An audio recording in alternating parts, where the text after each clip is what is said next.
ये अहम खबर सुन लीजिए। एलएसी पर चीन की साजिश का सबसे बड़ा खुलासा।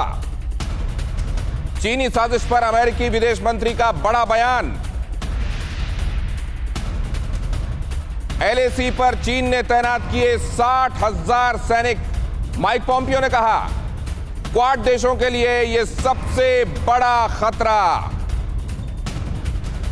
माइक पॉम्पियो का यह बयान, आप जानते हैं अमेरिका में इलेक्शन का वक्त चल रहा है, वहां के लोग अपना नजरिया बनाने में लगे हुए हैं कि इस बार जो बिडेन या फिर डोनाल्ड ट्रंप एक बार फिर। लेकिन उस बीच ये तमाम डेवलपमेंट्स, एक बार फिर सुरेश गोयल साहब के पास चलते हैं। सुरेश गोयल साहब, इन तमाम घटनाक्रमों का कितना असर होगा यूएस के इलेक्शंस पर? देखिए, जो आपने पहले सही बताया था। एक तो आपने बड़ा अच्छा किया कि जो दुनिया के 5-6 हॉटस्पॉट हैं, आप सबको इकट्ठा बता करके जो उनके बीच में कनेक्शन है वो दिखा रहे हैं।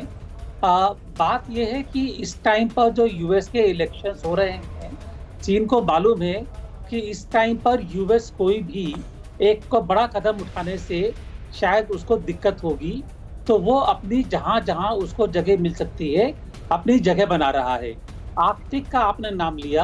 आर्कटिक भी एक स्पेस बन चुका है जहां से कि चाइना यूरोप को और यूएसए को सीधा थ्रेटन कर सकता है। अब इस संदर्भ में जबकि वहां पर इलेक्शन हो रहे हैं और जो बिडेन और ट्रंप के बीच में टक्कर काफी मजबूत है, तो उसका एक जो मेरे दिमाग में आता है कि ट्रंप अगर चाहे तो इलेक्शंस को डिसरप्ट करने के लिए एक कोई बड़ा फैसला लेने की अगर हिम्मत दिखाते हैं तो पूरा इलेक्शन डिसरप्ट हो जाएगा, लेकिन वो बहुत बड़ा कदम होगा। मैं नहीं समझता कि ट्रंप अभी इतना बड़ा कदम लेने की हालत में है, तो इलेक्शन तक मैं नहीं समझता कुछ भी होने की उम्मीद है। लेकिन चीन जाहिर है इस बात को देख रहा होगा कि ना सिर्फ ताइवान इस बात को तस्लीम कर रहा है, देख रहा है, पहचान रहा है, एक्नॉलेज कर रहा है कि किस तरीके से एलएसी पर तनाव बना हुआ है, चीन उसके लिए जिम्मेदार है, बल्कि अमेरिका भी इसको पहचान रहा है, एक्नॉलेज कर रहा है और उसको वस्तु स्थिति पूरी तरह से पता है। और चाइना के लिए जाहिर है ये अच्छे संकेत नहीं। एक और अहम खबर मैं आपको बता दूं, आर्मेनिया अजरबैजान के बीच जंग रूस की मध्यस्थता के बाद खत्म हुई है।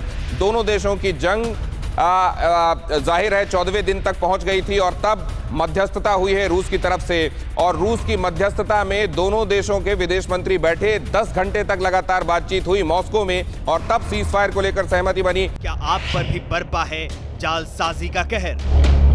सपने टूटे आपके, न घर के न घाट के। क्या आप भी हुए हैं धोखाधड़ी के शिकार? भेजिए अपनी आप बीती lootkhar@tv9.com पर। देखिए रोज रात 9:30 बजे। फिक्र आपकी,